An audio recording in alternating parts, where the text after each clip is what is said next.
ही रहे हैं आप लोग, एक मेला आया हुआ है टीचर वाला, है ना, अभी ये मेला चल रहा है, तो उधर भी बहुत सारा इन्वॉल्वमेंट है। तो जैसे इधर कोई सब्जेक्ट्स खत्म होगा, अब इकोनॉमी या ज्योग्राफी में से कोई एक, तो आप लोगों की हिस्ट्री की क्लास शुरू हो जाएगी, ठीक है, और वो मैं लूँगा आपका, ठीक है। तब तक इकोनॉमी का जो है वो आनंद लीजिए आप लोग, बढ़िया से पढ़िए, है ना, और क्वेश्चन प्रैक्टिस के साथ पढ़िए ना। कोई कन्फ्यूजन हो, कोई दिक्कत हो तो तुरंत आपको सर से पूछ लेना है ना। मैं हमेशा कहता हूँ कि मैं हूँ चाहे कोई भी हो, अगर क्लास में आपको कोई बात नहीं समझ में आ रहा है तो आप वहीं पर पूछ लीजिए, है ना, और अपना पूरा कन्फ्यूजन ख़त्म करके जाइए, है ना, क्योंकि आप चूँकि सिविल एस्पिरेंट बनना है आपको, तो जब सीढ़ी पर चढ़िए तो कन्फ्यूजन लेकर के आइए, और सीढ़ी से जब उतरिए तो कन्फ्यूजन ख़त्म करके उतरिए, है ना।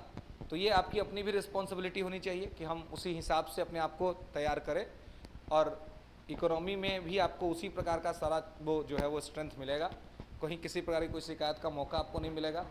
बढ़िया से पढ़िए और सारा कन्फ्यूजन को दूर करते हुए प्रीवियस ईयर प्रैक्टिस करते हुए, ताकि बहुत सारे लोग तो एलिजिबल होंगे ना 69 बीपीएससी देने के लिए। तो 69 चूँकि बीपीएससी सितंबर में होना है ना, डेट अनाउंस भी है, आई थिंक 30 सितंबर है ना, 30 सितंबर है, तो इसलिए आपको इतना बेहतर तरीक़ा से कर रहा है। सब लोग हैं मतलब ग्रेजुएशन सबका कंप्लीट हो गया है आप लोगों में ना? नहीं हुआ है, कुछ लोग का नहीं हुआ है, मतलब एक आध दो लोग का नहीं हुआ, बाकी सबका तो है एलिजिबिलिटी, है ना। तो इस प्रकार से आप उसको तैयार करिए कि किसी प्रकार का कोई असुविधा या कोई दिक्कत नहीं हो, है ना, और सितंबर में आपको किया जाए, ठीक है सर, ज़्यादा टाइम आपका नहीं लेंगे, है ना। आप करिए, फाड़ दीजिए इकोनॉमी को, पढ़िए। बिल्कुल सर, थैंक यू।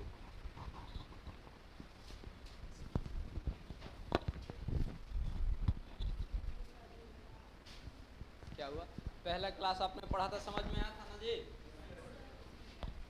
तो उसमें कोई डाउट, कहीं से कोई डाउट, जिस दिन जो पहला क्लास हमने पढ़ाया था उसमें कुछ आपको समझ में नहीं आया हो? पहला जो पढ़ाया था उसमें कुछ ना समझ में आया हो तो बताइए, पहले उसको क्लियर कर लेते हैं फिर आगे।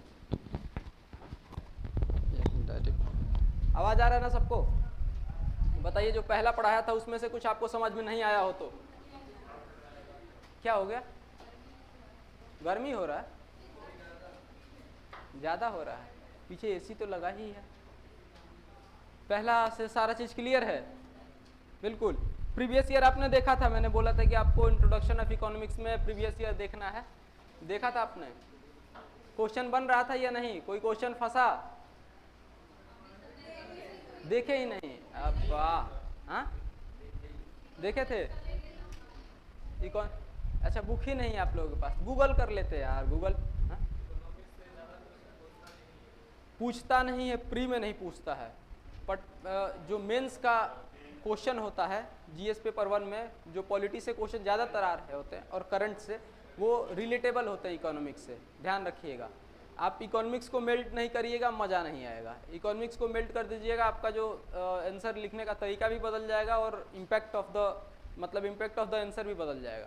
कि जो पढ़ रहा होगा टीचर, वो देखेगा कि आंसर में इसने मसाला इकोनॉमिक्स का डाला है, करंट का डाला है, खुश हो जाएगा।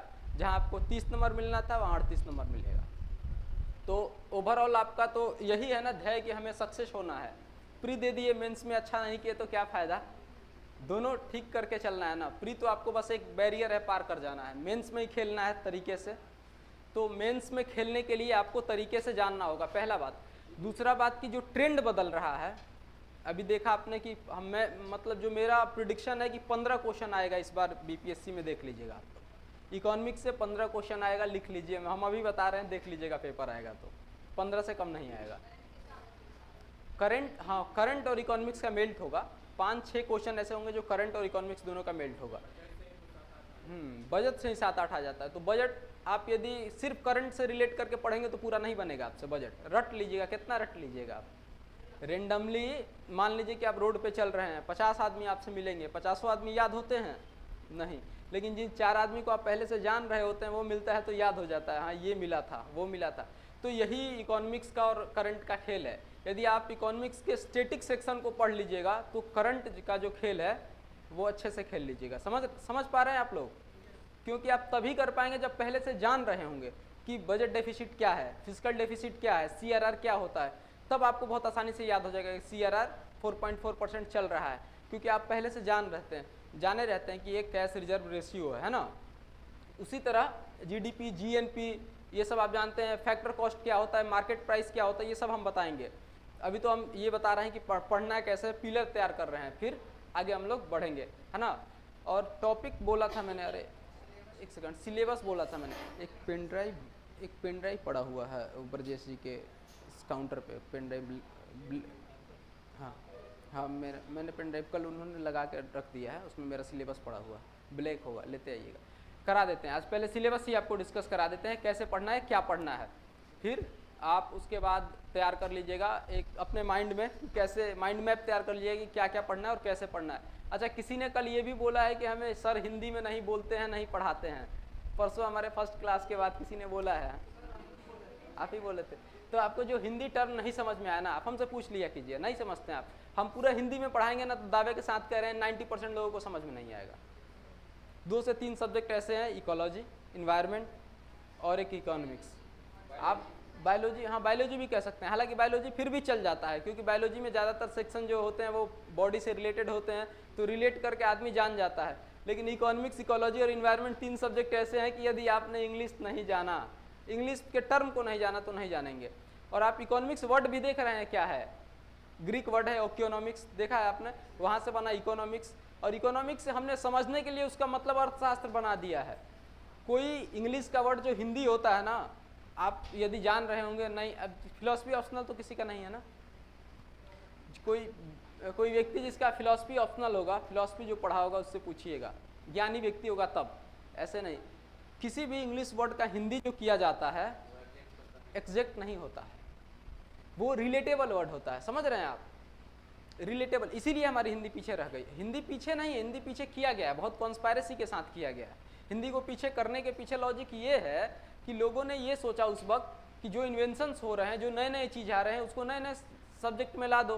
क्योंकि जब आप फिलॉसफी पढ़ेंगे तो इंडियन फिलॉसफी जो है वो ज़्यादा बढ़िया है वेस्टर्न फिलॉसफी से, पाश्चात्य दर्शन से बहुत बढ़िया है भारत की फिलॉसफी। लेकिन क्या किया गया कि वेस्टर्न फिलॉसफी वालों ने यहाँ के दबा के और अपना नया नया नाम दे दिया, मार्केट में वो आ गया, समझ रहे हैं बात। इसलिए इंग्लिश के टर्मिनोलॉजी को आप हिंदी में समझने की कोशिश करेंगे तो मामला गड़बड़ होगा। आपको दिक्कत है, आप पूछ लीजिएगा पर्सनली, मैं आपको लाइब्रेरी में बैठा हुआ मिलूंगा या आके यहाँ पूछ लीजिएगा। हालांकि मैं बोल ही देता हूँ हिंदी यार, जितना होता है कोशिश बोल ही देता है। तो बढ़ा जाए आगे, हम लोग आगे सिलेबस की, पहले सिलेबस बता दें आगे बढ़ा जाए, ये बताइए। आने दीजिए तब तक, आगे पेन ड्राइव लाइए, पेन ड्राइव आने दीजिए। ऑन है ना, ऑन हो जाएगा, नहीं, थैंक यू।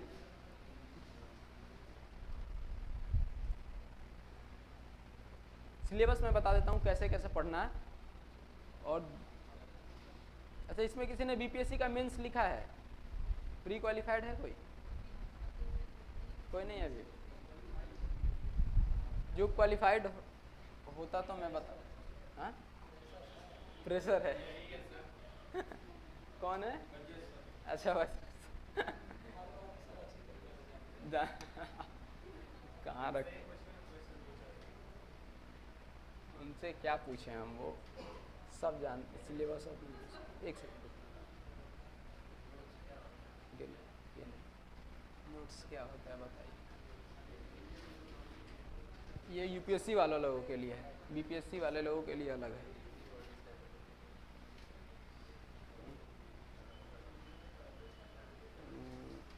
हो जाएगा। हाँ, ये रहा आपका सिलेबस, है ना, ये सिलेबस है। पहला इंट्रोडक्शन जो मैं करा रहा हूँ, आज भी इंट्रोडक्शन का सेक्शन चलेगा 15-20 मिनट तक। कुछ चीज़ें मैं बताऊँगा ब्रीफली कि क्या क्या पढ़ना चाहिए आपको और क्या क्या पढ़ना है। उसके बाद हम स्टार्ट करेंगे टैक्सेशन, है ना। लिखना है आप लोगों को तो लिखिए भाई, हम रोक थोड़ी रहे हैं, हिंदी में लिख दिए हैं आपके लिए, देखिए परेशान मत होइए। लिखिए, टैक्सेशन यहाँ से स्टार्ट करेंगे हम लोग। ये टॉपिक हैं और इनके सब टॉपिक ये हैं जिसमें आपको ये पढ़ना है। Incidence of tax, impact of tax, direct of tax and indirect tax, ये जब हम पढ़ा रहे होंगे आपको बताएंगे। लिखते रहिए आप लोग तब तक। दरवाज़ा बंद कर दीजिए, कोई पीछे से दरवाज़ा बंद कर दीजिए। हाँ बिल्कुल बिल्कुल, मैं वही तो कह रहा हूँ भाई, मेंस और प्री दोनों का कंबाइंड सिलेबस है। प्री में तो इसमें सबसे ज़्यादा, अब वो भी मैं बता दूंगा, पहले लिख लीजिए आप लोग। प्री में तो क्वेश्चन कुछ ही सेक्शन से आते हैं, लेकिन मेंस को कवर करके चलना है। और बीपीएससी जो है, मैं जितना जान रहा हूँ, अब बीपीएससी एग्जाम देने वाले साउथ के भी बच्चे आ रहे हैं। बीपीएससी का सिलेबस मेंस का छोटा है, तो जो साउथ के भी बच्चे हैं वो भी सोच रहे हैं कि चलो भाई बिहार में अधिकारी बन जाते हैं। तो बीपीएससी को हल्के में ना लीजिए, कंपटीशन ठीक ठाक है। क्या नहीं, हाँ वही बात नहीं, हल्के में कैसे लेगा, लेकिन फिर भी जो रियलिटी है वो यही है। हल्का और भारी की बात तो ठीक है, बट एक बात समझ लीजिएगा, साउथ में जो एजुकेशन सिस्टम है ना, हम सबसे ठीक है। इस बात को आप मानिए या मत मानिए। साउथ के हमारे कई दोस्त रहे हैं, वो लोग 30 ईयर्स के हो जाते हैं, उसके बावजूद भी उनके अंदर जुनून होता है हमें पढ़ना है। अपने यहाँ तो 30 साल का उम्र होता है, उसके बाद गांव के लोग, घर के लोग, आसपास के लोग, अरे भाई कितना पढ़ोगे तुम, कितना पढ़ोगे।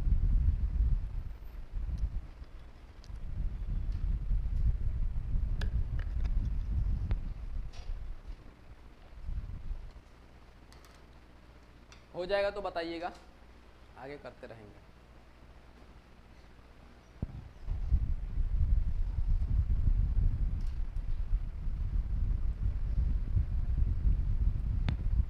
और कहीं समझ में ना आ रहा हो तो पूछ लिया कीजिएगा डायरेक्ट, कोई हेजिटेशन नहीं रखना है। हमारे क्लास में, हमारे क्लास में क्या, यहाँ के किसी भी क्लास में कोई हेजिटेशन नहीं रखना है।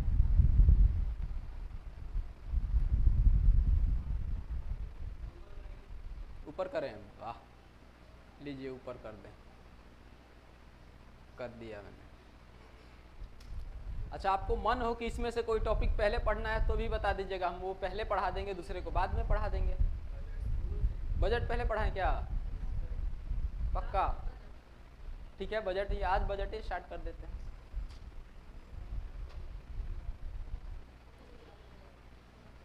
बजट ही स्टार्ट कर देंगे आज। बजट तो मेरा, मैं पहले डेमो ही देता था, दिल्ली में बजट टॉपिक से ही डेमो स्टार्ट करता था। लेकिन बजट को 2 तरीके से पढ़ना होगा आपको, ये भी बता दे रहे हैं। पहला, एक बजट जो स्टैटिक है, जिसको जो मतलब रूल में है ऐसे ऐसे बजट में होता है। दूसरा इस तरीके से कि पेश होता है बजट, तो उसमें क्या क्या डेटा है। 2 वे से पढ़ना होगा बजट को, तभी आपसे क्वेश्चन डील हो पाएगा। बढ़ा जाए, रुकें, लिखिए। हाँ, स्लाइड ऊपर करें, ठीक है। प्रोडक्शन आप लोगों को बताया था ना, प्रोडक्शन क्या होता है? अरे कौन बोला नहीं, बताइए जरा। आप नहीं थे क्या मेरे फर्स्ट क्लास में? अच्छा, इसलिए नहीं बोल रहे हैं, तो आपकी गलती है भाई, हमारी गलती थोड़ी है। कोई बात नहीं, देख लीजिएगा क्लास को।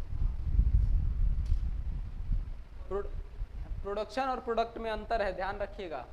प्रोडक्शन अलग था और प्रोडक्ट अलग है। बढ़े, रुकिए रुकिए, हम रुके हैं भाई, हम कहाँ जा रहे हैं? हाँ यहीं।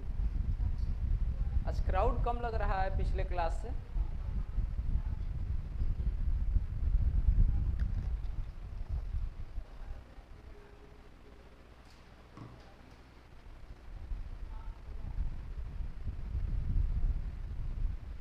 और बीपीएससी हमको लगता है कि 13 सितंबर को पेपर ले ही लेगा, जिस हिसाब से टीचर वाले लोगों का जल्दी जल्दी नोटिफिकेशन। ऊपर करें, कल रात में 11 बजे दिया है, सर का फ़ोन आया, 11 बजे रात को। टीचर वाले लोगों को पढ़ाना बड़ा मुश्किल का काम है, इन लोगों को।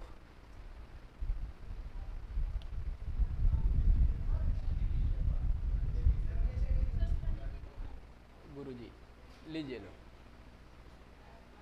नेशनल इनकम में जो सबसे ज़्यादा क्वेश्चन आता है, आपको पता है, जीडीपी से पूछेगा। जीडीपी, एनडीपी, जीएनपी, एनएनपी, इन सब से क्वेश्चन आता है। इसको हम लोग पढ़ लेंगे। इसके साथ साथ मैंने कुछ चीज़ें नहीं लिखी है, जो नेशनल इनकम जब पढ़ रहे होंगे तो जीडीपी डिफॉल्टर भी पढ़ लेंगे, जीडीपी को कैसे हम मापते हैं, मेजर करते हैं, इसको देख लेंगे। फिर एनडीपी को कैसे मेजर करते हैं, what is the difference of GDP and NDP, है ना। करें ऊपर income, types of income, difference between GDP, GNP, NDP, NNP, डाल ही दिया है मैंने टॉपिक।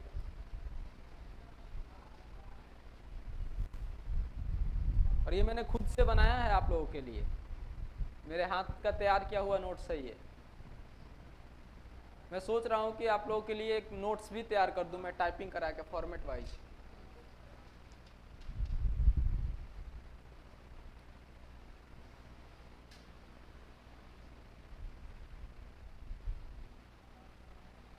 बैलेंस ऑफ पेमेंट से क्वेश्चन आता है, वो चाहे यूपीएससी हो या बीपीएससी हो, तय बात है क्वेश्चन पूछेगा ये बैलेंस ऑफ पेमेंट।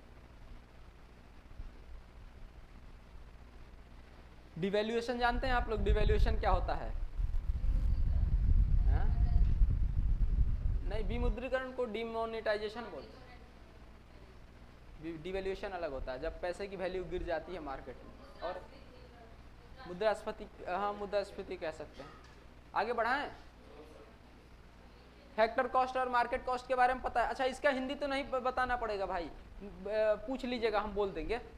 वैसे ये तो समझ में आ रहा होगा, फैक्टर कॉस्ट, मार्केट कॉस्ट। और एक बात है, इसको एफसी ही लिखेंगे, फैक्टर कॉस्ट को हिंदियों में एफसी लिखिएगा, इंग्लिश में नहीं लिखना है ना। अच्छा, हिंदी वाले अब ये नहीं हो, विक्षुब्ध नहीं समझेंगे अपने आप को। अब तो हिंदी का रिजल्ट बहुत बेहतर हो रहा है भाई, 54 रिजल्ट हुआ है इस बार।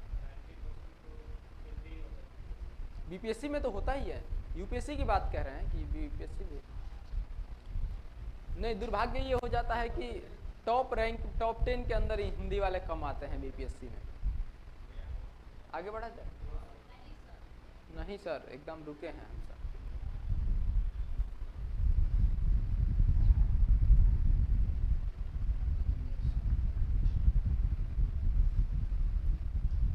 मार्क करके, और हर टॉपिक के बाद हम 5, 7, 10 क्वेश्चन के आसपास डिजाइन करके खुद लाएंगे पीडीएफ में और पूछेंगे।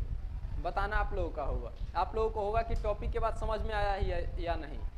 और जो नहीं आया होगा तो आप सब हमसे पूछ लीजिएगा पहले ही। जब मैं पढ़ा रहा हूँ तो जितना पूछना है खुली छूट है, और जब मैं पढ़ा लूँगा उस टॉपिक से क्वेश्चन करूँगा, फिर आप लोग देखिएगा, नहीं बताइएगा तो समझिएगा। आगे करें, सबको लिख लेने दीजिए, हम डिस्क्रिमिनेशन नहीं ना करेंगे। अरे और लोग लिख रहा है, लिख लिए, आगे बढ़े। हाँ अच्छा, भाई इन्फ्लेशन आप लोग सुने होंगे वर्ड, इन्फ्लेशन। इन्फ्लेशन जानते होंगे ना, इन्फ्लेशन से क्वेश्चन आता है। फिर इन्फ्लेशन भी अलग अलग तरीके का होता है, कॉस्ट पुश इन्फ्लेशन, ये सब भी होगा शायद। हाँ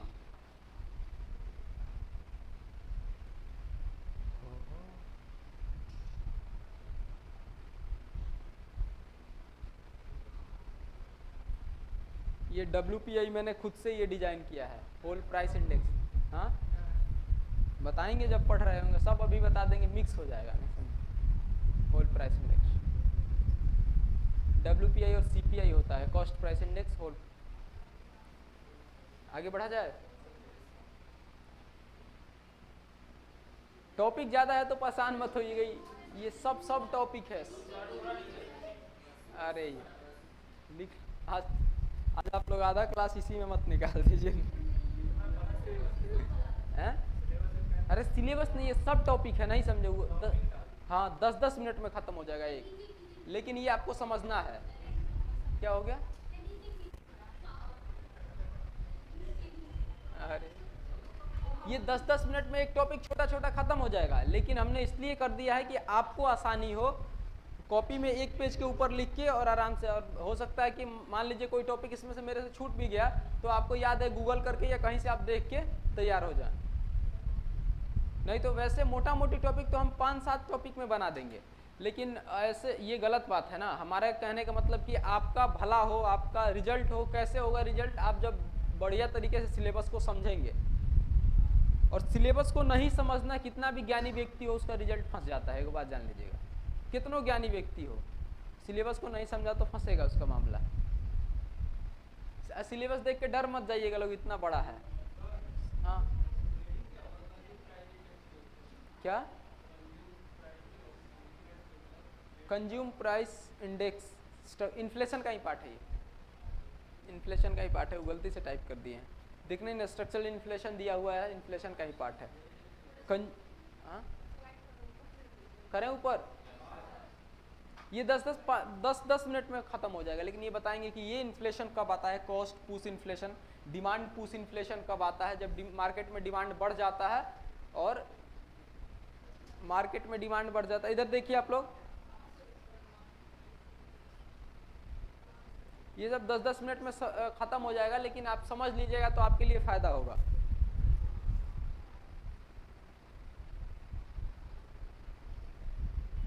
बजट से स्टार्ट किया जाए या टैक्सेशन से, बताइए। हाँ किससे? बजट से भी आएगा, बजट और टैक्सेशन रिलेटेबल है। टैक्सेशन से करंट से क्वेश्चन आएगा ही कि आप टैक्स से कहाँ, गवर्नमेंट टैक्स कहाँ से लेती है, कौन से, जो कहिएगा पढ़ा देंगे, दोनों ठीक है, दोनों से क्वेश्चन आता है, इसीलिए ऊपर रखें।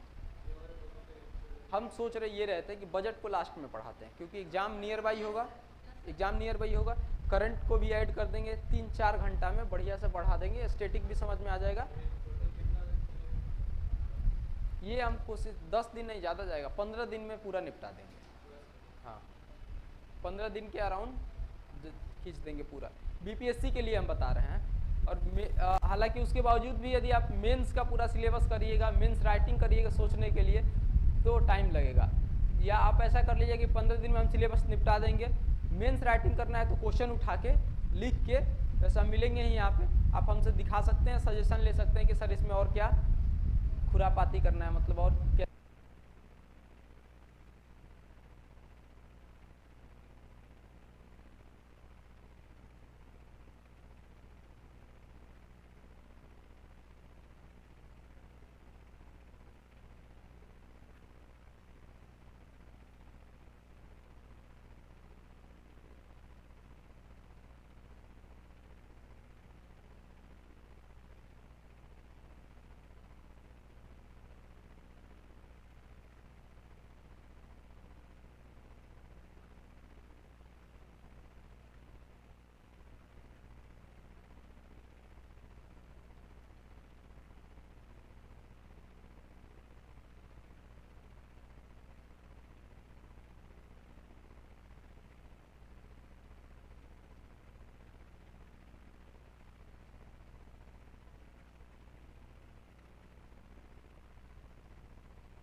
अब देखिएगा ये 1 महीना 2 महीना तक मार्केट पे पहले कब्जा करेगा, सारा लोग ले लेगा 5G ले लेके अपना तैयार। अब 2-3 तरीके से मार्केटिंग कर रहा है। 5G कंपनी जो फ़ोन तैयार कर रही है उनसे भी बोल दिया है बेटा टैक्स दो, हमें नहीं दोगे हम तुम्हारा फ़ोन का एक्सेस नहीं देंगे। अभी आप देख लीजिएगा एप्पल को छोड़ के 2-3 ऐसे फ़ोन हैं, एप्पल को छोड़ दिया, 2-3 स्टैंडर्ड फ़ोन को छोड़ दें तो 2 सिम एक साथ काम नहीं करता है, जियो और एयरटेल। ये देखा है आप लोगों ने? देखिए कितना बारीक मार्केटिंग स्ट्रेटजी है, बहुत भयंकर मार्केटिंग स्ट्रेटजी है। हाँ ठीक, चलिए तो ऐसे आपको इकोनॉमिक्स को ऐसे समझना है। दूसरा बात, एक और बात हम आपको बता रहे हैं, इकोनॉमिक्स को आप लोग इग्नोर इसलिए भी कर रहे होंगे सिलेबस में नहीं है, तो एक बात समझ लीजिएगा, अपने लाइफ को बहुत अच्छे तरीके से चलने के लिए इकोनॉमिक्स की बहुत ज़रूरत है। देख लीजिए अभी सुब्रमण्यम स्वामी का नाम सुना है आप लोगों ने? कौन है, क्या पढ़ा हुआ है वो आदमी इकोनॉमिक्स से? मैं जिस स्कूल से, मतलब मैं जिस कॉलेज से इकोनॉमिक्स पढ़ा हूँ सेम उसी कॉलेज से वो भी स्कूल ऑफ इकोनॉमिक्स से पढ़े हैं। उसके बाद वो हार्वर्ड में पढ़े हैं, हार्वर्ड में। तो इकोनॉमिक्स वाला जितना व्यक्ति होता है ना बड़ा दिमागी होता है, उसको देखिएगा वो मार्केट को पहले ही प्रिडिक्ट कर लेता है, कल ये होने वाला है, परसों ये होने वाला है। तो इकोनॉमिक्स आपको जीवन बढ़िया से चलाने के लिए इकोनॉमिक्स जानना बहुत ज़रूरी है। और वैसे कंट्री में जहाँ आप जान रहे होंगे, तो हम लोग चलते हैं, आप सीधे उस कोशिश करेंगे आपके ग्रुप में भिजवा देंगे, है ना, बोल देंगे भिजवाना होगा तो भिजवाएंगे, अदरवाइज हम बताते तो चलेंगे यही टॉपिक।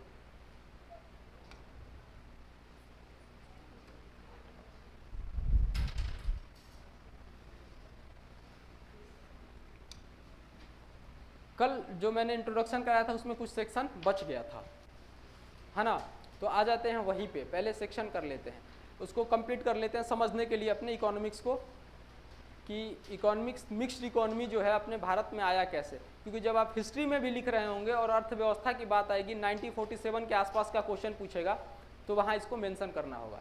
तो बढ़ा जाए आगे, आपको मिक्स्ड इकोनॉमी फर्स्ट टाइम मैंने आपको बताया था 1947 के बाद आया था, यानी जब हम देश आज़ाद हुए तो हमने कहा कि ना तो सोशलिस्ट लेंगे और ना ही कैपिटलिस्ट लेंगे, हम क्या कर लेंगे, मिक्स्ड इकोनॉमी।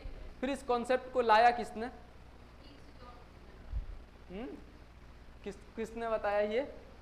जॉन मेनियार्ड। आपने किन्स जॉन मेनियार्ड ने नहीं लगाया, वो तो खुद कैपिटलिस्ट इकोनॉमी के फादर माने जाते हैं, आगे बताएंगे हम उनके बारे में, ठीक है। कि वो भारत नहीं वर्ल्ड बेसिस पे, वो काफ़ी पहले की बात है, हम भारत में बात कर रहे हैं। तो एक पॉलिसी लाया जिनका नाम था डॉक्टर श्यामा प्रसाद मुखर्जी। भारत के पहले उद्योग मंत्री कौन थे, बोलिए? डॉक्टर श्यामा प्रसाद मुखर्जी। आप सबको पता है ये किसके नेता थे, जनसंघ के नेता थे। इसलिए भी इम्पोर्टेंट हो जाता है क्योंकि अभी इलेक्शन है और कांग्रेस बीजेपी के बीच में तानातानी चल रहा है, तो हो सकता है पूछते, इसलिए हम इसको बता दे रहे हैं। डॉक्टर श्यामा प्रसाद मुखर्जी ने एक पॉलिसी लाया जिसको बोलते हैं इंडस्ट्रियल पॉलिसी 1948, लिख लीजिएगा इसको पॉइंट देके, इंडस्ट्रियल पॉलिसी 1948, है ना। औद्योगिक नीति हिंदी वाले भाई आपके लिए, औद्योगिक नीति 1948, इंडस्ट्रियल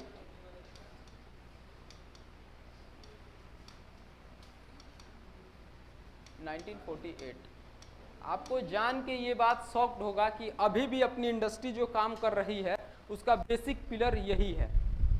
अभी भी जो इंडस्ट्री अपनी काम कर रही होती है, जो भी इंडस्ट्री में रूल बनता है, जैसे बिहार में आपने देखा कि इंडस्ट्री के लिए शहनवाज हुसैन साहब ने बड़ा अच्छा काम किया था, उसके पीछे लॉजिक यहीं से लिया गया था। बार बार वो कई दफ़ा वो बोले भी अपने समिट में कि हम डॉक्टर श्यामा प्रसाद मुखर्जी की जो नीति है उसके ऊपर काम कर रहे हैं, उसको लेके आगे बढ़ रहे हैं, ठीक। 1948 में आया था, डॉक्टर श्यामा प्रसाद मुखर्जी ने लाया था, इसको लिख लीजिएगा, डॉक्टर श्यामा प्रसाद मुखर्जी।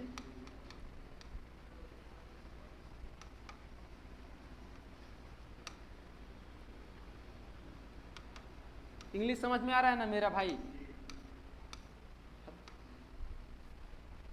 इसमें इन्होंने जो 3 चीज़ें लाए थे वो बहुत इंपॉर्टेंट है, वही तीनों चीज़ें जानना है, ठीक है ना। जो 3 चीज़ लाए थे उसी को बताने के लिए हमें इसका मेंशन कर रहे हैं, और उसके बाद 1991 समझ लेंगे, समझ में आ जाएगा। पहला इन्होंने कहा India is a part of mixed economy, लिखिए इसको ए, मिक्स्ड इकोनॉमी। मिक्स्ड इकोनॉमी, यदि क्वेश्चन मेंस में ऐसा है कि मिश्रित अर्थव्यवस्था भारत में कहाँ से लिया गया है, या मिश्रित अर्थव्यवस्था भारत के राजनीति का, या यूँ कहें कि भारत में कहाँ विदित है, तो आप बता देंगे कि इंडस्ट्रियल पॉलिसी 1948, ठीक है।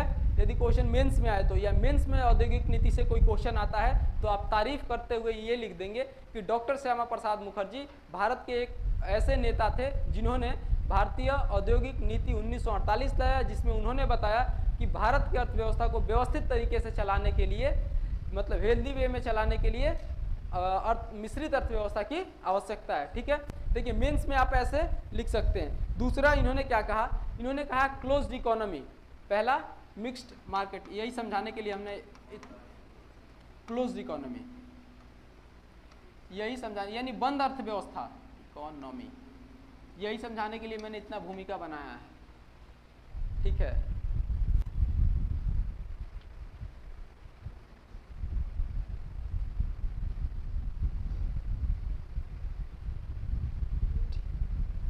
लिख लिया आप लोगों ने। तीसरा जो सबसे बढ़िया बात है, इसको कहा जाता है constitution of Indian industry. Constitution of Indian industry इसको बोला जाता है, यानी पिलर जो है इंडियन इंडस्ट्री का क्या है, यही है 1948। इन तीनों पॉइंट को लिख लीजिएगा।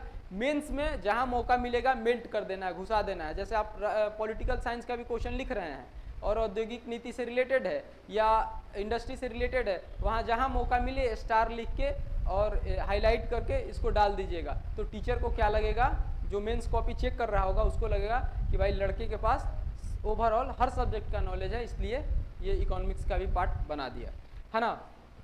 क्या हुआ, यहाँ लिख लीजिएगा कॉन्स्टिट्यूशन ऑफ इंडियन इंडस्ट्री। हमने इसको बताया क्यों, आइए इसको लिख लीजिए। मतलब भारतीय औद्योगिक नीति का संविधान कहा जाता है इसको। बिल्कुल सही बात, आप पूछ लीजिए, हिंदी वालों को भी बता देंगे,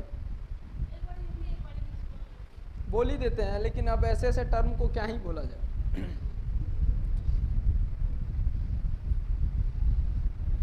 ठीक है, अब हुआ ये, इसके बाद आपको पता है मिक्स्ड इकोनॉमी के बाद हम लोग, मिक्स्ड इकोनॉमी के बाद, हाँ क्लोज्ड मार्केट के बाद हम लोग ओपन मार्केट में कब आए, कुछ लोग जानते होंगे, बताएंगे। इतना तो आप लोग जानते होंगे इकोनॉमी के बारे में, इतना इकोनॉमी कमजोर है जी, एकदम नहीं पढ़े हैं तो ध्यान से पढ़िए। तो तभी तो हम आपको इतना टॉपिक जो है, हमें पता था, सर बोले थे कि इकोनॉमी बच्चों ने एकदम नहीं पढ़ा है, तो अब हमने सब टॉपिक कर करके आप लोगों के लिए तैयार किया था, ताकि आप लोग, क्या होता है ना कि ब्रीफली तैयार हो जाता है आपके दिमाग में कि ये टॉपिक पढ़ना है, ऐसे ऐसे तो समझ में आता है।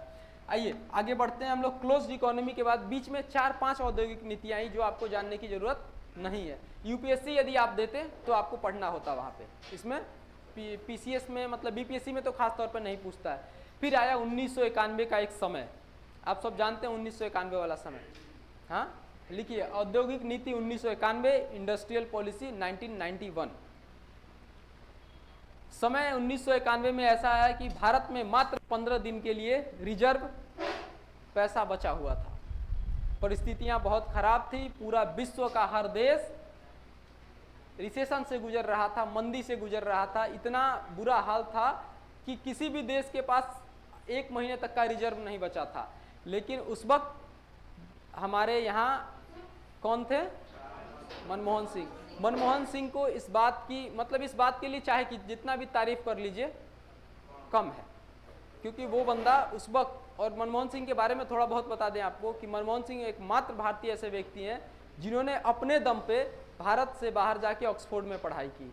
एक स्कॉलरशिप एग्जाम होता है वेबरेल, आप लोग जान रहे होंगे, शायद नहीं जानते हैं तो जान लीजिए, बहुत टफ एग्जाम होता है। मैंने भी एक बार कोशिश किया था देने के लिए, 2-3 मैंने भी इंटरनेशनल स्कॉलरशिप का एग्जाम दिया, बाद में मुझे लगा कि अभी पढ़ना पड़ेगा। और तो वेबरेल निकाला उस इंसान ने फर्स्ट टाइम, इंडिया का एकमात्र ऐसा व्यक्ति था, और 100% के स्कॉलरशिप में जाके ऑक्सफोर्ड में पढ़े हैं। 100% के स्कॉलरशिप पे पढ़ना बहुत मुश्किल बात है। उसके बाद उन्होंने अपना बुक लिखा है वहाँ पे, और ऑक्सफोर्ड में आज भी मनमोहन सिंह की बुक को पढ़ाया जाता है। ये प्राउड के लिए बात है इंडिया का। मनमोहन सिंह और सुब्रमण्यम स्वामी, अमर्त्य सेन, 3 लोग ऐसे इकोनॉमिस्ट हैं इस इंडिया के जिनकी बुक हार्वर्ड, ऑक्सफोर्ड में पढ़ाया जाता है। ये बहुत अच्छी बात है। मतलब तो उस वक्त इन्होंने कहा कि पूरा देश गुजर रहा था रिसेशन से, 15 दिन का हम लोगों के पास रिजर्व बचा हुआ था। तो मनमोहन सिंह के पास प्रधानमंत्री जी ने मनमोहन सिंह को बुलाया, उनको पता था कि एकमात्र ऐसा व्यक्ति है जो इतना अच्छा इकोनॉमिक्स जानता है। उन्होंने बुलाया, कहा कि क्या उपाय है, क्या कर सकते हैं। तो मनमोहन सिंह ने कहा कि एक ही व्यक्ति है जो हमको बचा सकता है। उन्होंने बता तो है कौन भाई, चला जाए उसके पास। उन्होंने कहा वर्ल्ड बैंक, चलो वर्ल्ड बैंक के पास। तो मनमोहन सिंह एक सीक्रेट मीटिंग करते हैं, मनमोहन सिंह और प्रधानमंत्री जी। उस वक्त कौन था प्रधानमंत्री? नरसिम्हा राव। इस पॉलिसी को जो 1991 की इंडस्ट्रियल पॉलिसी है उसको ये भी कहते हैं राव मनमोहन पॉलिसी, ये भी लिख लीजिएगा, राव मनमोहन पॉलिसी बोलते हैं। उसको लिखने की जरूरत है बोर्ड पे, राव मनमोहन पॉलिसी, है ना। इन दोनों की एक सीक्रेट मीटिंग होती है, नरसिम्हा राव और मनमोहन सिंह जी की, और तीसरा कोई नहीं जाता इस मीटिंग में, और ये दोनों जाके वर्ल्ड बैंक से बात करते हैं। वर्ल्ड बैंक बड़ा नाराज होता है, कहता है भाई तुम लोग क्या कर रहे हो, एक्सपोर्ट और इंपोर्ट ही बंद कर दिए हो। क्लोज्ड इकोनॉमी में क्या होता है? क्लोज्ड इकोनॉमी का मतलब समझ रहे हैं आप लोग? क्लोज्ड इकोनॉमी का मूल मतलब क्या है? थोड़ा सा यहाँ ध्यान दे दीजिएगा, समझ लीजिएगा आप लोग। हमने क्या किया कि एक्सपोर्ट और इंपोर्ट दोनों बंद कर दिया, है ना, आयात और निर्यात, हिंदी वाले भाई, एक्सपोर्ट और इंपोर्ट लिख लीजिएगा इसको, ठीक। अब हुआ क्या कि हम अपने देश, जरूरत तो हमारी है ही, क्योंकि हम इतने मॉडर्न है नहीं, हमारे पास इतनी इंफ्रास्ट्रक्चर नहीं है कि हम हर चीज़ डेवलप कर पाए। आज इतना दिन बाद, आज़ादी का कई साल हो गए जी? 75 साल, 76 साल मान लीजिए। आज भी हम पूरा चीज़, अभी देखिए ये कैमरा भी भारत का नहीं है, ये बोर्ड भी भारत का नहीं है, उस वक्त कैसे चल लेंगे? तो क्या हुआ कि 1956 में होने लगा दिक्कत ये एक्सपोर्ट और इंपोर्ट बंद करने से। तो 1956 में एक और इंडस्ट्रियल पॉलिसी आई थी, हम आप लोगों को समझाने के लिए बता रहे हैं, मत लिखिएगा। उसको जवाहरलाल नेहरू साहब ने लाया था। उन्होंने कहा सुनो, हम भारत से बेचेंगे कुछ नहीं, लेकिन बाहर से ले लेंगे। हम सोशलिस्ट हैं, थोड़ा सा हवाबाजी कर दिए वो, हम सोशलिस्ट हैं, हम समाजवादी लोग हैं, समाज कल्याण के लिए काम करते हैं, हमारा समाज भूखे मरेगा या कोई किसी चीज़ की दिक्कत होगी तो अच्छा नहीं लगेगा। तो उन्होंने क्या किया कि ये वाला ओपन कर दिया, मतलब हम बाहर से लेंगे और अपना नहीं बेचेंगे, है ना। विदेशों से हम सामान खरीद लेंगे लेकिन भारत का सामान नहीं बेचेंगे, क्लोज्ड इकोनॉमी है। अच्छा, इसके पीछे आप हिस्ट्री से रिलेट करके बताइएगा कुछ कि क्यों ऐसा किया गया था, क्यों आखिर क्लोज्ड इकोनॉमी क्यों रखा गया था, बताइए।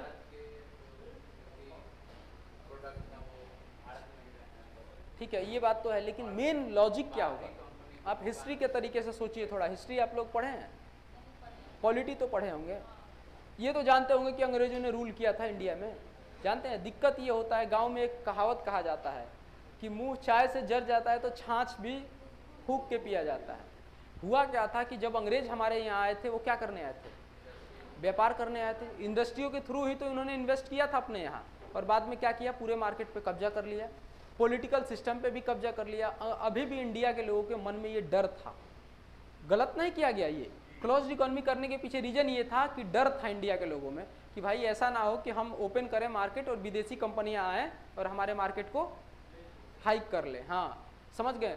देखिए, मेंस लिखने का नज़रिया ऐसा आपको करना होगा, समझ रहे हैं आप लोग मेंस हर सब्जेक्ट को रिलेट करिए, को रिलेट करिएगा तभी मेंस बेहतर तरीके से लिख पाइएगा। फैक्ट्स होना, कोई टीचर आए और फैक्ट्स आपको खूब लिखवा दे, बता दे, प्री क्वालिफाई कर जाइएगा। लेकिन अल्टीमेटली आपका गोल सक्सेस होना है ना भाई, तो सक्सेस होने के लिए आपको मेंस नज़रिया बदलना होगा, थॉट प्रोसेस स्टार्ट कर दीजिए। जैसे इकोनॉमी पढ़ रहे हैं, हिस्ट्री से रिलेट कीजिए, ज्योग्राफी से रिलेट कीजिए, तभी आपको मजा आएगा। मज़ा नहीं आएगा तभी आप सक्सेस हो पाएंगे। अदरवाइज आपको ये लगता है टीचर आया और पटापट फैक्ट्स लिखवाया, 8, 10, 12 फैक्ट्स लिखवाया और लिखवा के चला गया, तो ये आपके लिए, आपको लगेगा अभी ठीक है, लेकिन आप सक्सेस नहीं होएगा तो बुरा लगेगा। सो थॉट प्रोसेस को तैयार करिए, और हम वही पिलर आपका तैयार कर रहे हैं, हर चीज़ को देख रहे हैं, रिलेट करके आपको बता रहे हैं।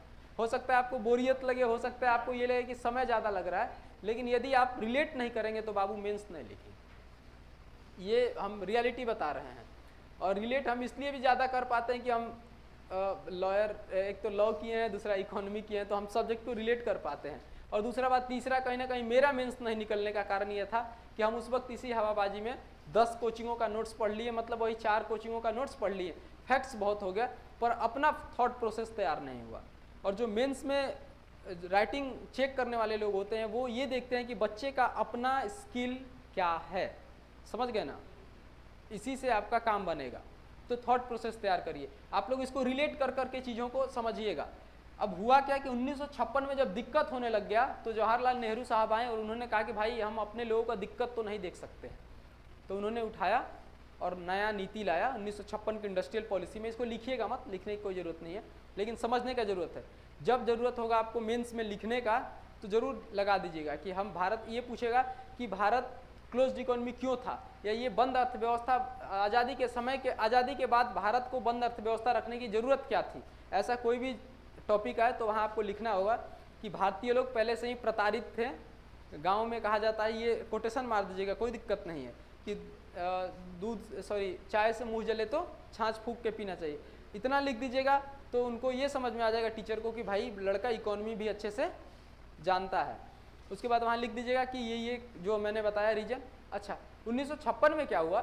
1956 में हुआ कि जवाहरलाल नेहरू साहब को पता चला कि हमारे पास बहुत विदेशी चीज़ जो बहुत आगे बढ़ चुके हैं, हम बढ़ ही नहीं रहे हैं। हम जो कपड़ा आज तैयार करने में लगा रहे हैं, 1 महीना वो लोग 1 दिन में तैयार कर ले रहे हैं, उनका कॉस्ट भी सस्ता पड़ रहा है। तो उन्होंने अपना नीति बदल दी। उन्होंने कहा सुनो भाई, हम हैं सोशलिस्ट। संसद में आए एक दिन और उन्होंने कहा हम हैं सोशलिस्ट, हम समाजवादी लोग हैं, समाज के वेलफेयर के लिए, समाज के कल्याण के लिए काम कर रहे हैं, तो हम अब दूसरे देशों से अपने ज़रूरत की सामान खरीदेंगे। एक नीति लाया, इंडस्ट्रियल पॉलिसी पास करा दिया संसद में, लेकिन हम बेचेंगे नहीं, हमारे मार्केट में कोई आए और कब्जा कर ले। तो उन्होंने ये पास करा दिया 1956 में। अब होने क्या लगा, एक बात बताइए, आप सामने वाले से कुछ खरीदेंगे और अपना बेचेंगे नहीं तो क्या होगा? आपका पैसा तो उसके पास जा रहा है, मनी तो आपका उसके पास जा रहा है, ठीक, लेकिन उसका डॉलर, आपका मनी कम हो रहा है, उसके पास जा रहा है, लेकिन आपका डॉलर आपके पास, उसका डॉलर तो आपके पास आ नहीं रहा है। हाँ, अब मनी होने लगा इंडिया का, यानी रुपया क्या होने लगा? डिक्रीज होने लगा। समझ रहे हैं इस बात को? समझ रहे हैं? डिवेल्यूशन की पॉलिसी यही है। जो डिवेल्यूशन मैंने टॉपिक डाला था उस वक्त बताएंगे, एक वैसे 10 मिनट में समझा देंगे, लेकिन कहीं लिखना होगा तो आपको इस तरीके से लिखना होगा पूरा ब्रीफली, है ना, मेंस में। तो डिवेल्यूशन होने लगा और मार्केट में पैसा का वैल्यू कम होने लगा। इससे भी त्रासदी आ गई, लोग सोचने लग गए कि भाई ऐसा चलता रहा तो दिक्कत आ जाएगा। आपने देखा होगा, एक और आपको स्कीम याद होगा, जय जवान जय किसान के बारे में हिस्ट्री में पढ़ा आपने? क्यों बोला था लाल बहादुर शास्त्री ने? अनाजों की कमी हो गई थी हमारे देश में, अनाजों की कमी हो गई थी, अमेरिका से लेना था। उस वक्त भी रीजन यही था, कोई देश देना इसलिए नहीं चाहता था क्योंकि हमारे पास पैसा का वैल्यू गिरा हुआ था। तब इन्होंने अपना लॉजिक चला, वो तो पॉलिटिकल रीजन था, कुदाल उठाया और अपने ही प्रधानमंत्री आवास में क्या थोड़ा छोटा सा खेती बनवाया, और खेती बनवा के पहले कुदाल मारा और वहीं से इन्होंने बोला जय जवान जय किसान। अब जो एग्रीकल्चर है वही हमारे भारतीय इकोनॉमी, भारतीय अर्थव्यवस्था का रीढ़ की हड्डी है। किसानों तुम जागो और अपने अर्थव्यवस्था को संभालो। उन्होंने ये कोटेशन दिया था। लेकिन ठीक है, वो तो एक अच्छी बात है कि उन्होंने किया था। उसके पीछे लॉजिकल रीजन क्या था? लॉजिकल रीजन ये था कि हमारा पैसा क्रैश कर रहा था। क्यों? क्योंकि हमने 56 में नई पॉलिसी लाया था, खरीदने के लिए तैयार थे, बेचने के लिए नहीं थे। Is it okay? समझ आ रहा है? तब जाके 1991 में मनमोहन सिंह और ये राव जी दोनों आदमी गए तो वर्ल्ड बैंक ने कहा सुनो बहुत कर लिया अब अपने मन की, अब चलेगी नहीं तुम्हारी, जाओ जाके पहले अपना ओपन मार्केट करो। जो क्लोज्ड इकोनॉमी है इसको क्या करोगे? ओपन। ओपीओ जानते हैं आप लोग? इसको बोलते हैं ओपन मार्केट ऑपरेशन, पढ़ाएंगे आगे मार्केट में। उन्होंने कहा कि इस क्लोज्ड इकोनॉमी को ओपन इकोनॉमी करोगे तब हम तुम्हें कुछ देंगे, अदरवाइज नहीं देंगे। ठीक, सारे कंट्री जो थे और यूरोपियंस कंट्रीज थे या साउथ अफ्रीका वगैरह, इन्होंने सोचा कि इंडिया में जितने मार्केट में जो चीज़ है अभी तक तो हम गए ही नहीं वहाँ, आज़ादी के बाद तो गए ही नहीं क्योंकि इन्होंने बंद रखा था तो हम वहाँ से खरीद नहीं पाए। तो सारा इंप्रेसिव हो गया, सारी बड़ी बड़ी कंपनियाँ इंप्रेसिव हो गए। अरे बाप, फर्स्ट टाइम मौका मिला है, चलते हैं जल्दी से, हमारी कंपनी चलेगी। तो इसका फ़ायदा उस वक्त 1991 में जैसे ही हमने ओपन इकोनॉमी किया, बड़ी बड़ी कंपनियाँ आने लग गई भारत में और भारत की इकोनॉमी तुरंत सुधर गई। यानी बर्बाद नहीं हुआ, क्रैश नहीं हुआ, बल्कि 1991 में रसिया जैसी इकोनॉमी खत्म हो गई थी, अमेरिका का हालत खराब था, लेकिन इंडिया उस वक्त इसी पॉलिसी से बच गया। रीजन समझ गए आप लोग क्या था? वो तो रखा ही गया था, रिजर्व रखा गया था, लेकिन रिजर्व का भी एक, अभी हम बैंकिंग पढ़ाएंगे तो आपको बताएंगे, रिजर्व रखने का भी एक पॉलिसी होता है। जानते हैं आप इसके बारे में? 53 और 47, यानी 53% हम गोल्ड रखेंगे और 47% उस गोल्ड का वैल्यू होगा इंटरनेशनल मार्केट में मनी। समझ गए? तो गोल्ड रिजर्व रखने की पॉलिसी आएगी, जब बैंकिंग पढ़ाएंगे आपको समझाएंगे, वहाँ अच्छे से समझ पाइएगा। अभी मोटा मोटी खींच के ले चल रहे हैं। अभी आप आपको पूरा ब्रीफली यहीं समझाने लग जाएंगे तो 3 घंटा हमको सिर्फ समझाने में लग जाएगा, समझ रहे हैं। हम सोच रहे हैं आपको कि आपको प्री और मेंस दोनों के लेवल पे अच्छे से तैयार कर दें, ठीक। तो हम उस तरीके से आपको लेके चल रहे हैं अपने तरीके से। तो हमने क्या किया, 1991 की औद्योगिक नीति में मार्केट को ओपन कर दिया। इसको लिखिएगा, इंडस्ट्रियल पॉलिसी 1991 लिखिए, इससे क्वेश्चन पूछा जाता है और आपको मेंस में लिखना होगा इसके बारे में। यदि अर्थव्यवस्था से क्वेश्चन आता है या पॉलिटी से क्वेश्चन आता है या अभी मोनोपोलिस्टिक मार्केट से क्वेश्चन आता है, तो यदि बीच में मसाला के रूप में यदि आपने इंडस्ट्रियल पॉलिसी 1991 और ये राव मनमोहन पॉलिसी मनमोहन सिंह के बारे में बता दिया थोड़ा बहुत, तो मसाला लग जाएगा और क्वेश्चन जो राइटिंग का इम्पैक्ट होगा वो ज़्यादा होगा। लिखिए, ए जो हुआ था मतलब जो काम हुआ था उसमें हमने 1991 में क्या किया,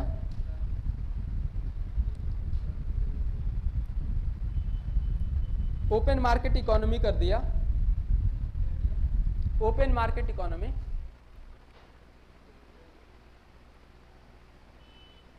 ओपन इकोनॉमी लिख दीजिए, open market economy. Open economy खुला अर्थव्यवस्था, हिंदी वाले लोग खुला अर्थव्यवस्था।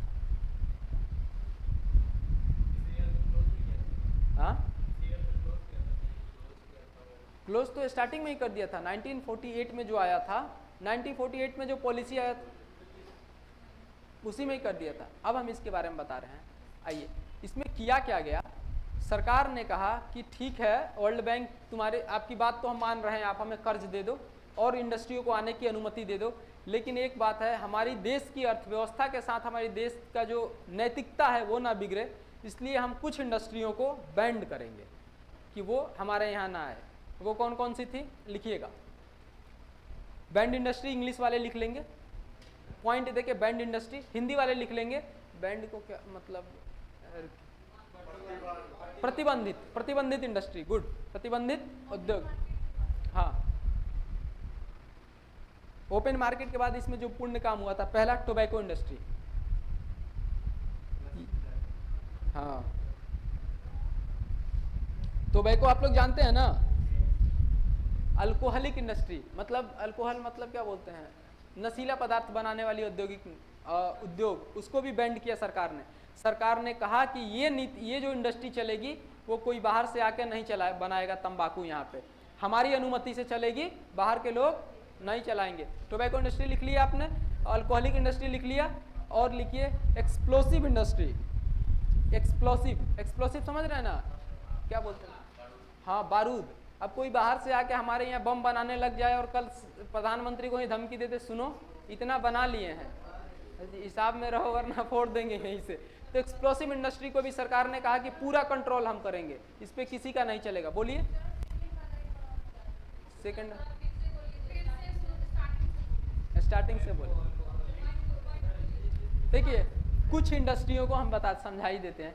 कुछ इंडस्ट्रियों को सरकार ने कहा कि पूर्ण रूप से प्रतिबंधित करेंगे, यानी वो हमारे कंट्रोल से चलेगा, हमारे नियंत्रण में चलेगा कि वहाँ यदि 1 रुपये का भी सामान बन रहा है तो हमारे पास उसका डेटा होना चाहिए कि बना है।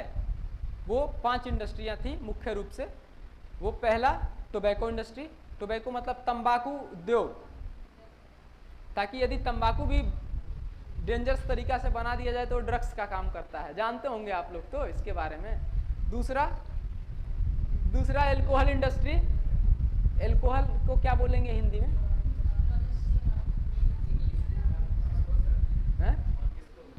एल्कोहल को एल्कोहल ही लिखिए ना, शराब, हाँ भाई एल्कोहल लिखिए, एल्कोहल, एल्कोहल इंडस्ट्री। अच्छा, एल्कोहल में ड्रग भी आ जाएगा, दवा भी आ जाएगा, ध्यान रखिएगा, दवा भी आ जाएगा इसमें, क्योंकि आप जाइएगा अभी कोई साइनाइड वगैरह लेने या कोई ऐसा दवा जिसमें क्या बोलते हैं सुसाइड वगैरह, तो वो आपको ऐसे नहीं मिलेगा। सरकार का पूर्ण रूप से कंट्रोल होता है उस पर, डॉक्टर सिग्नेचर करेगा, वो भी गवर्नमेंट डॉक्टर या वो डॉक्टर। बैंड नहीं लिखिए, कंट्रोल लिखिए। बैंड करने का मतलब ये हुआ, बैंड ठीक है, रुकिए, बैंड मत काटिए, बैंड दूसरे कंट्री के लोग आके नहीं बनाएंगे, ये सब नहीं समझे बात। बैंड मार्केट के लिए किया गया कि बनाएगा तो भारत का ही व्यक्ति बनाएगा, मतलब भारत की इंडस्ट्री बनाएगी, वो भी हमारी संपूर्ण नियंत्रित तरीके से, समझ गए ना। तो बाहर के लोगों को ये कंट्रोल कर दिया गया है। तो आप देख रहे होंगे जब नारकोटिक्स डिपार्टमेंट जांच कर रहा होता है तो सबसे ज़्यादा कहाँ जांच करता है, सी कोस्ट एरियाज में, ध्यान देते हैं आप? क्यों? इंडस्ट्री, वो ड्रग जो बाहर बना हुआ है वो नहीं आए, क्योंकि इंडिया में जो ड्रग बन रहा है वो सरकार के पास उसका डेटा होता है। अब कुछ पीछे दिक्कत हो रहा है क्या आप लोगों को? समझ में नहीं आ रहा है? बताइए ना।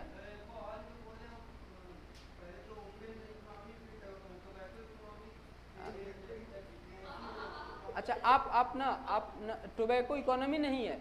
टोबैको का, एक सेकंड भाई समझा लेने दीजिए।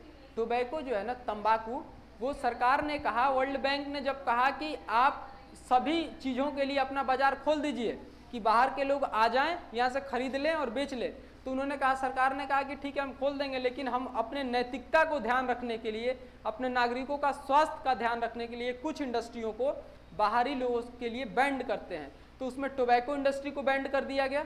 दूसरा बात, एल्कोहल इंडस्ट्री को बैंड कर दिया गया। तीसरा, एक्सप्लोसिव इंडस्ट्री, लिख लिया आपने एक्सप्लोसिव। चौथा, एल्कोहल के बगल में ड्रग लिख लीजिएगा, क्योंकि नारकोटिक्स डिपार्टमेंट बड़ा आजकल एक्टिव रहा है।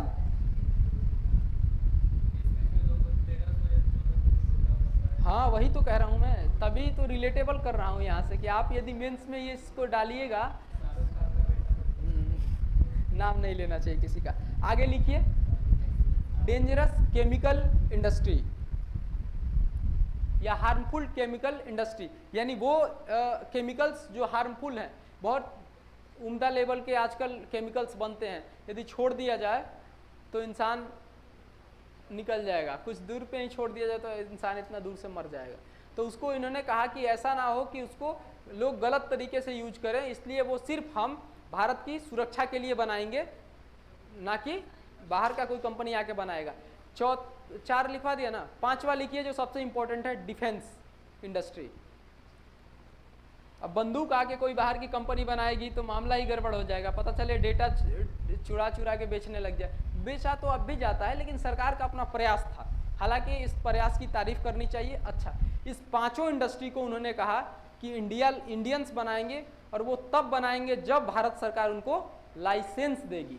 उसको लिखिए, 5 को गोल बना दीजिए एक बॉक्स में और लिखिए, इन 5 के लिए, इन 5 इंडस्ट्री के लिए पूर्ण रूप से सरकार का नियंत्रण होता है ना, controlled by central government and required to running for licence, लिख लीजिए। और इसको संचालित करने के लिए सरकार से लाइसेंस की जरूरत होती है। बोलिए। हाँ, control by central government and required to run for license. इन 5 इंडस्ट्रियों को लिख लिया आपने। चलाने के लिए सरकार का पूर्ण नियंत्रण होता है और इसके लिए लाइसेंस की जरूरत होती है, ऐसे लिख लीजिए। ये हमें लिखवाना इसलिए पड़ा है कि यूपीएससी मेंस पिछला बार नारकोटिक्स डिपार्टमेंट से रिलेटेड एक क्वेश्चन पूछ दिया था। बच्चों ने खूब लिख दिया पॉलिटिकल डायस्पोरा पे कि सर नारकोटिक्स क्या होता है, भारत में लोगों को स्वास्थ्य के लिए हानि है। लेकिन जब आप लिखना स्टार्ट करेंगे, सिर्फ ये लिख देंगे ना कि इसको सरकार ने पॉजिटिव पहल कब किया था। सरकार का हमेशा तारीफ करना है। यदि मेंस लिखना है तो कभी किसी सरकार की बुराई नहीं लिखनी है। यदि आप चालाक हैं तो कम नॉलेज में निकाल लेना है तो तारीफ करिए। भारत की सरकार इतना प्रबल समझदार है कि 1991 की औद्योगिक नीति में ही, मतलब ऐसे लिखना है एकदम कि जो पढ़ने वाला वो खुश हो जाए, अरे तुरंत मार। तो लोग, बच्चों ने खूब नारकोटिक्स डिपार्टमेंट के बारे में बता दिया, इससे स्वास्थ्य पे हानि होता है, ये होता है, वो होता है। लेकिन उन्होंने प्रारंभ, मैंने देखा बहुत मेंस का कॉपी, मैं उस वक्त दिल्ली था, विजन मेंस की कॉपी मैं चेक करता था उस वक्त, तो मैंने बहुत बच्चों का कॉपी देख रहा था। विजन में मेंस सीरीज चलता है, तो हम लोग क्या करते थे, अपना झूठ क्या बोलना है, पॉकेट खर्चा निकालने के लिए वहाँ की मेंस की कॉपी हम लोगों तक आ जाती थी, टीचर भेज दिया करते थे, तो हम लोग चेक कर लेते थे। हालांकि कम ही चेक करते थे, आंख बंद करके ऐसे ऐसे ऐसे मार देते थे हम लोग, कुछ लिख देते थे। तो हाँ, प्लीज इम्प्रूव दिस सेक्शन ऐसे करके एक कॉपी पे हम लोग को मिल जाता था 200 रुपया। हम लोग भी खुश होते थे, अपना पॉकेट खर्चा निकल जाता था। डेली 5 कॉपी किए, 1000 का काम हो गया। तो कुछ बच्चों का हम लोगों ने ध्यान से देखा, हमने तो देखा कि वो खूब नारकोटिक्स डिपार्टमेंट की तारीफ की है, लेकिन उसको ये नहीं बताया कि प्रारंभ कहाँ से हुआ। सरकार का तारीफ करना है तो सिर्फ ऐसा नहीं कि अभी के सरकार का, जब प्रारंभ हुआ उस वक्त के, हो सकता है कॉपी चेक करने वाला कांग्रेसी हो, वो भी खुश हो जाएगा। पूरा ध्यान रखना है। ये आंसर ऐसे ही लिखा जाता है कि ना तो किसी की बुराई करना है ना किसी की तारीफ करना है, और बात दोनों को ऐसा लग देना कि दोनों को अच्छा लगे, बैलेंस कर देना है। समझ गए? विरोधी भी है तो अभी की सरकार की तारीफ कर दीजिए, उस वक्त की बनाई हुई नीतियों का अभी की सरकार ने इस तरीके से इम्प्लीमेंट किया है कि आज मतलब दोनों खुश है ना। ऐसे ही आंसर राइटिंग ऐसे ही होता है, ठीक है। इसलिए हमने आप लोगों को ये बता दिया। अब हम लोग इंट्रोडक्शन वाला चैप्टर को खत्म करेंगे यहाँ। अब बताइए आगे टॉपिक बजट स्टार्ट करिए, टैक्सेशन। टैक्सेशन स्टार्ट करते हैं, टैक्सेशन में मजा आएगा, ठीक है। टैक्सेशन में कुछ नई नई चीजें आपको जानने के लिए मिलेगा। चलिए टॉपिक लिखेंगे आप लोग, टैक्सेशन।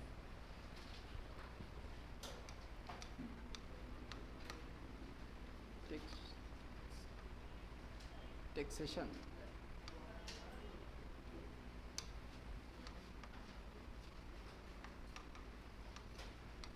राइटिंग मेरा थोड़ा सा बोर्ड पे ठीक नहीं जाता है, तो हम देख रहे थे आप लोग फर्स्ट डे हंस रहे थे हमारे राइटिंग को देख के, तो आप लोग परेशान। स्पेलिंग गलत है क्या? बताइए। TATION होता है, लिख लीजिए आप, लिख लीजिए, कोई बात नहीं। अरे लिख लीजिए, सुधार लीजिए आप लोग।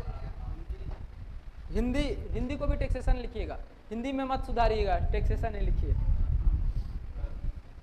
है ना। आप कर लिख लीजिए, बताएंगे क्यों हम कह रहे हैं, कर लिख लीजिए। उसको करापात बोलते हैं, कराघात बोलते हैं, हिंदी वहां बदलिएगा, अभी मत बदलिए। चलिए टैक्सेशन के बारे में सबसे पहले टैक्स ही लिखिए ना, इसको टैक्सेशन मत लिखिए। टैक्सेशन आप लोग लिख लीजिएगा, हम बोर्ड पे टैक्स लिख देते हैं, नहीं तो जो लाइव में बच्चा देख रहा होगा वो बोलेगा कि मास्टर साहब को नहीं आता है क्या इंग्लिश। चलिए 3 वर्ड आपके सामने मैं पूछ रहा हूँ, आप सब तीनों के बारे में जान रहे होंगे और बताएंगे जरा आप लोग तीनों में क्या अंतर है। फी, फाइन और बिल। फी, फाइन और बिल, ये तीनों तो आप सब जानते होंगे। कोई ऐसा व्यक्ति जो तीनों में नहीं जानता हो, उस प्राणी को हम देखना चाहते हैं। सब जानते होंगे ना। बताइए इन तीनों में फी किसको कहते हैं? सर्विस के लिए आप लोग फी देते हैं, तो बिल किसके लिए देते हैं? पक्का कहीं से पढ़ा है आपने? पढ़ा है? नहीं पढ़ा है? हाँ, यही फी और बिल में ये डिफरेंस होता है। चलिए फाइन किसको देते हैं फिर आप? फाइन जब कोई मतलब जुर्माना लगाया, गुड, एकदम सही। हमें लगा कि आप लोग नहीं बताइएगा, बता देंगे। फी सर्विस के लिए देते हैं, फाइन लॉ एंड ऑर्डर को मेंटेन करने के लिए। आगे एरो दे के लिखिएगा, लिख लीजिएगा इसको। किसके लिए देते हैं? लॉ एंड ऑर्डर, यानी कानून व्यवस्था को नियंत्रित करने के लिए। हिंदी वाले लोग लॉ एंड ऑर्डर को नियंत्रित करने के लिए, है ना, मेंटेन करने के लिए। फाइन आप पे कब लगता है? जब आप मेट्रो में जा रहे हैं और मास्क का रूल है, मास्क नहीं पहने हैं, तभी फाइन लगता है ना। आपको फाइन लगाता है कोर्ट, जब आप कोई अनैतिक काम करते हैं तो कोर्ट आपको फाइन लगाता है आपके ऊपर।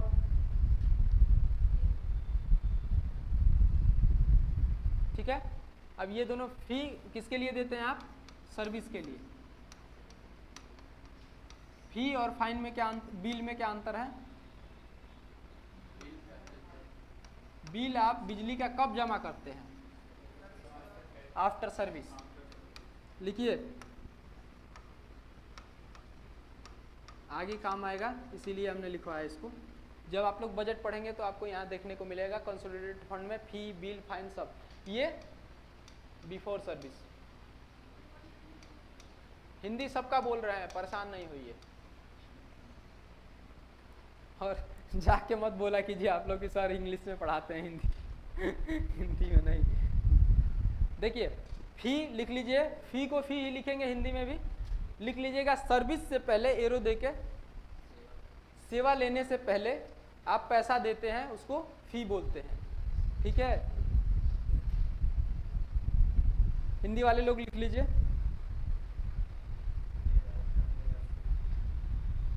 अब हम आएंगे टैक्स पे। अब इन तीनों को तो बताइए टैक्स फिर किसको कहते हैं? अब बताइए टैक्स किसको कहते हैं? फी, फाइन, बिल तो हो गया, टैक्स किसको कहेंगे?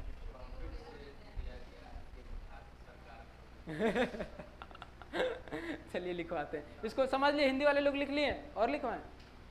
हिंदी वाले इसमें लिख लीजिए, पहले पैसा देते हैं उसको फ़ी कहते हैं, बाद में सर्विस पाने के बाद पैसा देते हैं उसको बिल कहते हैं, और फाइन कानून व्यवस्था को नियंत्रित करने के लिए सरकार आपके ऊपर फाइन लगाती है, ठीक है। अब आइए टैक्स की तरफ, लिखिए टैक्स। कोई लोग जो टैक्स के बारे में बताए हमें, कर किसको कहते हैं,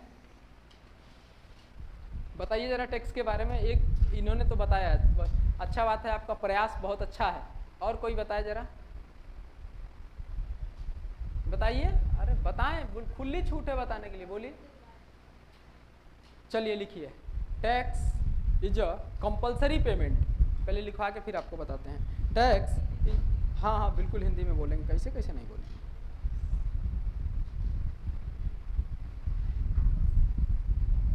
tax is a compulsory payment, is compulsory मतलब कर हिंदी लिखना पड़ेगा या आप लोग इंग्लिश लिख लीजिएगा, लिख लेंगे ना। बट लिखिए, बट द गवर्नमेंट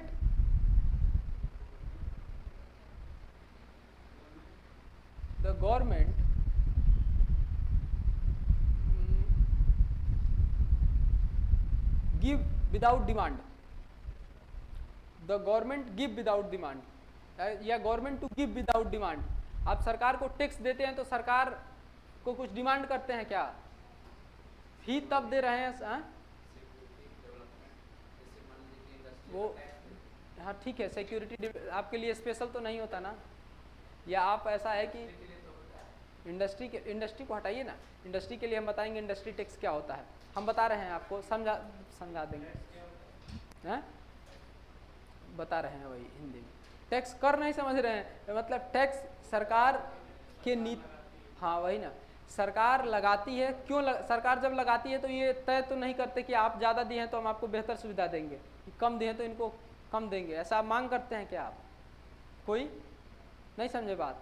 जो लोग 1 करोड़ टैक्स दे रहे हैं उनको भी इस भारत में वही सुविधा है, और जो लोग 1 लाख दे रहे हैं उनको भी वही सुविधा है। यानी कहने का मतलब है टैक्स एक कंपलसरी पेमेंट है, लेकिन आप सरकार से उसके लिए कोई डिमांड नहीं करेंगे, है ना, ठीक है, इसको लिख लीजिए।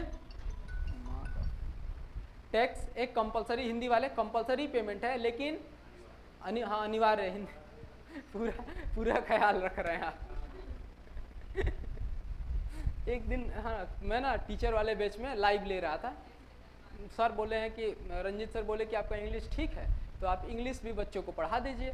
तो हम इंग्लिश का एक MCQ का सीरीज ले रहे थे, एक लड़का कमेंट बार बार कर रहा है सिनोनिम में, सर आप सबका हिंदी बताइए। अरे भाई सिनोनिम में क्या हिंदी बताएं तुमको, है ना। हम हिंदी वालों को मजाक नहीं उड़ा रहे, हम ये कह रहे हैं कि हिंदी सिनोनिम को हिंदी करके नहीं पढ़ा जाता, रटना चाहिए। फिर हम बोले भाई रट लो, अब जल्दी जल्दी आते हैं 30 मिनट में ख़त्म करके बढ़ जाते हैं, क्या ही करें भाई, हिंदी कैसे बताएं लोगों को। लिख लिया टैक्स के बारे में, टैक्स एक कंपलसरी पेमेंट है, अनिवार्य पेमेंट है, लेकिन आप उसके लिए सरकार से कोई मांग नहीं करेंगे। टैक्स देते हैं तो ऐसा तो नहीं कहते अभी हम पार्ले जी खरीद लिए हैं इसमें हम दिए हैं 30 पैसा टैक्स, सरकार को ध्यान रखना, तुम्हें मेरा ख्याल रखना, कहते हैं नहीं ना। या आप 30 रुपये का खरीदते हैं, कोई 100 रुपये का खरीदोगा तो तुम मेरा ज़्यादा ख्याल रखना, हम 100 रुपये का पार्ले जी खरीदते हैं, ज़्यादा टैक्स दिए, ऐसा नहीं होता। इसलिए टैक्स के साथ कोई डिमांड नहीं जुड़ा होता है।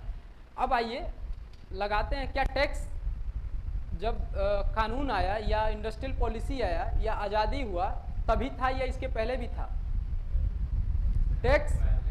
हाँ, अंग्रेज भी टैक्स देते थे, कर के रूप में वो अलग तरीके से लेते थे। तो टैक्स को आप सिर्फ इसलिए नहीं मानेंगे कि आप पैसा ही दे रहे हैं, ठीक है।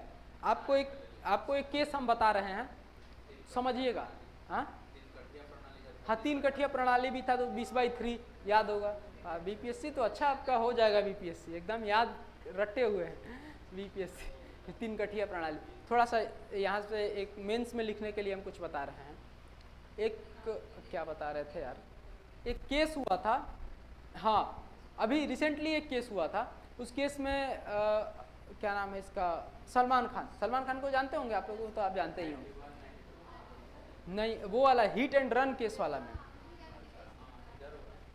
हिट एंड रन केस हुआ था ना, इसमें आपको एक बात बताएं, दबी हुई जबान से जुडिशियरी ने जुडिशियरी ने दबी हुई जबान से जब छोड़ा था इनको, इतना जो दया दिखाया था, उसके पीछे और कोई लॉजिक नहीं था। लॉजिक ये था कि ये जनाब सबसे ज़्यादा टैक्स और सबसे ज़्यादा वेलफेयर के लिए काम करते हैं। आपको बता दें, ये डोमेन पब्लिक डोमेन में नहीं आई बात, लेकिन एक्चुअली जब गवर्नमेंट काम कर रही होती है, जुडिशियरी काम कर रही होती है, तो इस बात का जरूर ध्यान दिया जाता है टैक्स कितना दे रहे हैं, और व्यक्ति के वैल्यू का तो देखा जाता है। हालांकि नॉर्मली में हमने टैक्स का ये डेफिनेशन देखा कि हम स्पेशल मांग नहीं करते हैं, लेकिन सरकार अपने नज़रिए से इस बात का पूरा ख्याल रखती है कि आपने उसको कितना टैक्स दिया है। और आपको इसका जानना है तो आप इस तरह जान लीजिए, जो लोग इनकम टैक्स जमा करते हैं ना, उनके लिए अभी वो जाएंगे रेलवे का टिकट कराने तो उनको स्पेशल सुविधा मिलता है। ITR फिल करेंगे तो बहुत ऐसे सरकार की सुविधाएं हैं जिनमें IT जो इनकम टैक्स ESI हॉस्पिटल नहीं, ESI हॉस्पिटल में उनको नहीं मिलता है। ESI हॉस्पिटल तो जो इनकम टैक्स नहीं जमा करते हैं उनको मिलता है, नहीं समझे। 5% लोग इस देश में इनकम टैक्स जमा करते हैं, मात्र 5%। 95% लोग नहीं करते हैं, समझ गए। तो इस 5% लोगों को सरकार खास ध्यान रखती है, लेकिन हम अभी सरकार के इस तरीके पे नहीं जाएंगे। ये सरकार दूसरे तरीके से ध्यान रखती है, समझ गए ना, सामने से नहीं। अच्छा एक बात और, जब प्रचार कर रहा होता है कोई व्यक्ति कोचिंग का, तो देखिएगा उस पर लिख देता है कि बेटी बढ़ाओ बेटी पढ़ाओ, लिख देता है ना, बेटी, हाँ वही सॉरी, मतलब ठीक है। तो जानते हैं उसके पीछे कॉन्सेप्ट क्या होता है? उसके पीछे कॉन्सेप्ट बड़ा तगड़ा है, आप लोगों ने ध्यान नहीं दिया। खासतौर पे भारत में लोग इतने दिमाग के हैं कि बहुत तरीके से, जैसे मान लीजिए कि वो पोस्टर जाके किसी सरकारी आवास पे चिपका दिया और वहाँ पे उस पर फाइन है, 5,000। तो जुडिशरी के पास जाएगा तो जानते हैं क्या लेके जाएगा? कहेगा अरे हुजूर हम तो बेटियों के कल्याण की बात कर रहे थे, सरकार सुन लिया जाए हमारी भी बात। कहे चलो 5,000 नहीं, चलो 500 दो, हटाओ काम। समझ रहे हैं आप लोग? तो हर जगह दिमाग लगा दिया जाता है। टैक्सेशन में भी यही होता है। टैक्सेशन में क्या दिखाया इन्होंने, सलमान खान ने दिखाया कि गुरुजी हाँ बीइंग ह्यूमन में तो हमने इतना काम किया है, एक हिरन के मरने से क्या हो जाता है। बीइंग ह्यूमन ने हम जब भी केस हुआ था, आप लॉजिक पे आइए, हम डेटा लेके नहीं बैठे हैं कि जिस दिन वकालत करेंगे बैठेंगे। बात हमारा समझ रहे हैं? आपको कहाँ से लॉजिक देखना है। कर आप लगाते हैं, लेकिन सरकार इस बात का पूरा ख्याल रखती है कि आपने कर कितना सरकार को दिया है। ठीक है, अब आगे बढ़ते हैं हम लोग। टैक्सेशन कैसे इम्पोज होता है, सरकार कितने प्रकार की टैक्स लगाती है? आप जानते हैं भारत में टैक्स कैसे लगता है? अच्छा ये बताइए, टैक्सेशन के लिए आर्टिकल का कोई प्रोविजन है या नहीं? कौन सा आर्टिकल है बताइए, कितने लोग जानते हैं? 112 बजट का है, ठीक है, और 202 भी बजट का है, एक सेंट्रल के लिए और एक स्टेट का है। जब बजट पढ़ाएंगे बताएंगे, इन दोनों को हटा दीजिए। अब बताइए, टैक्स इम्पोजिंग करने का है आर्टिकल, लिखिए एक पॉइंट स्टार लगा के, टैक्स इम्पोजिंग बाय आर्टिकल 265 265 लिख लेंगे, आर्टिकल 265, यानी कर 265 आर्टिकल के तहत लगाया जाता है। बोर्ड पे भी लिखना पड़ता है क्या? जितने ऑनलाइन वाले हैं वो लोग लिख लीजिएगा, हम बोल रहे हैं तो, है ना। हाँ बोर्ड पे हम लिखें, कितना लिखेंगे, क्यों आर्टिकल में क्यों मेंशन है आप बताएंगे? कोई दिमाग में लॉजिक लगाइए, थॉट प्रोसेस अपना, क्यों आर्टिकल में टैक्सेशन को डाल दिया गया?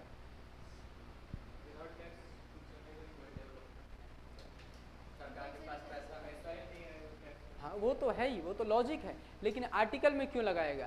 आर्टिकल में इसलिए डाला गया, इसलिए संविधान में लिखा गया कि सरकार मनचाहा कर ना लगा पाए। समझ गए आप लोग? इसीलिए आर्टिकल में लगाया गया। यदि सरकार को टैक्सेशन में बदलाव करना होता है तो राज्यसभा और लोकसभा में उसको बिल लेके आना पड़ता है, विधेयक लेके आना पड़ता है। चलिए सिंपल भी विधेयक लेके आती है तो वहाँ उसको ये बताना पड़ता है कि हम इस सेक्शन में टैक्स क्यों इतना बढ़ा रहे हैं। Is it okay? अब हमारा टाइम शायद हो चुका है, ये बताइए समझ में आ रहा है या नहीं आ रहा है ना? अब हम लोग कल स्टार्ट करेंगे डायरेक्ट टैक्स, इनडायरेक्ट टैक्स, और कल हम कोशिश करेंगे कि पूरा इसको निपटा लें। टैक्सेशन के बारे में मेरा कल हम टैक्सेशन पूरा खत्म कर देंगे, और टैक्सेशन के साथ कल आप लोगों को ये भी बता देंगे कि सरकार टैक्स कलेक्ट कितना % कहाँ से करती है, जहाँ से क्वेश्चन आता है।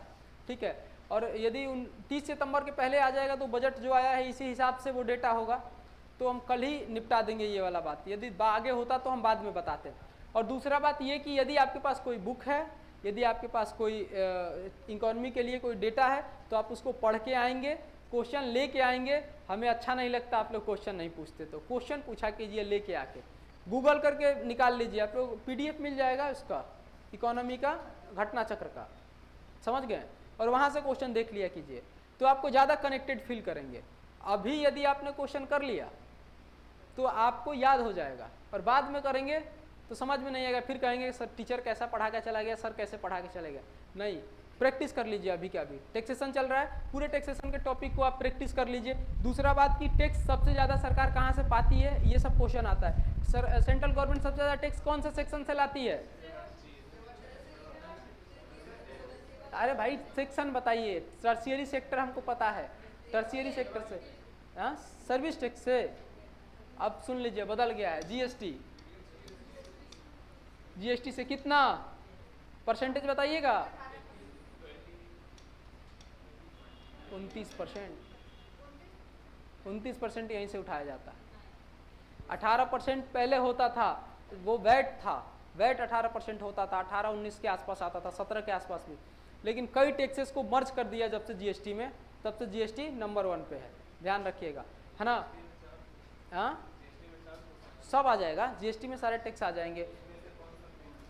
नहीं, मेन नहीं पूछेंगे आप, नहीं समझे आप। तो टैक्स इज द टैक्स बोल दिया गया, जीएसटी एक टैक्स है, सभी करों का एक कर जीएसटी। अब उसमें आप जाइएगा तो, वैसे आप उसमें जाइएगा तो डेटा गड़बड़ हो जाएगा, तो लड़ाई होने लग जाएगा कि हमारे स्टेट से इस सेक्शन में इतना आया है, सरकार छुपा लेती है उस डेटा को, हम बताएंगे ही नहीं, तुम करोगे क्या। तो स्टेट गवर्नमेंट जाके पूछता है कि भाई हमारे यहाँ से कितना आया है, कहता है इतना पैसा टोटल आया है, फिर कहता है किस सेक्शन से कितना आया, फिर हम नहीं बताएंगे, जाओ। यदि बता दिया सेंट्रल गवर्नमेंट, लड़ जाएगा। बिहार भाई हमारे इस सेक्शन से ज़्यादा आ रहा है, यूपी हमारे इस सेक्शन से ज़्यादा आ रहा है, तो वो दिक्कत हो जाएगा, है ना। चलिए अब हम लोग मिलते हैं आपसे कल, लगातार मेरा क्लास रहेगा। ये बताइए मज़ा आ रहा है ना पढ़ने में? पहला। दूसरा बात कि ये नहीं समझेंगे कि आपका जो सिलेबस है वो इरेलेवेंट है, समझ रहे हैं ना। आप यदि इन सेक्शंस को नहीं करेंगे, दवा है मेंस में आपको दिक्कत आएगा। आप मज़े मज़े में तो स्पीड में लेके चले जाइएगा, लेकिन प्री ही आपका गोल नहीं है ना, मेंस भी करना है ना, अच्छा लेके आना है ना। तो मेंस के लिए आपको तरीके से पढ़ना पड़ेगा। हमारा पूरा प्रयास है कि हम आपको तरीके से ले चलें, और यदि आप कहेंगे आपको बोरियत फील हो रहा हो तो हम स्पीड में खींच देंगे। 10 से 12 क्लास में हम टकाटक 1 लाइनर मार के निकल लेंगे। हाँ बता दीजिए। हैं? हाँ तो ठीक है, आप क्या कर रहे थे बोलिए। कोई क्वारी हो आप लोग पूछ सकते हैं। अभी तक जो पढ़ाया है कुछ समझ में नहीं आया पूछिए। हम बोलते हैं आप क्या है, सच से बोलते हैं।